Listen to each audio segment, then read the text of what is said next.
Zaten devleme diye kemalsini. Açıkçası gelişiniz bize moral verdi. Bugün biliyorsunuz, belki basını takip etmişsiniz, proje basını vardı. Oradaydık. Gerçekten kentimizin geleceğini çok ciddi anlamda yani kentimize yeni bir vizyon kazandıracak bir güçlü projeler var. Tarım alanından, işte hayvancılık alanından, imar alanından tutalım, işte ulaşım alanına kadar birçok yönüyle hayatı ilgilendiren her alanda bu yönde çok güçlü projeler var. Şehrin turizmine yönelik, sağlık sektörüne yönelik, özellikle Van'daki imar sıkıntısının ne boyutta olduğunu zaten herkes biliyor.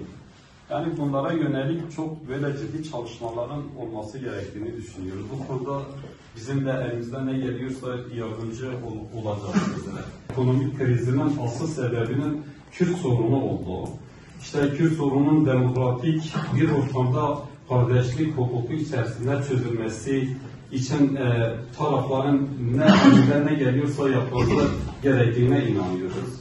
Ne olursa olsun biz de kendi kültürümüzde, kendi ana dilimizde, kendi haklarımızı talep eden iş adamları olarak elimizden ne geliyorsa yapmaya hazırız.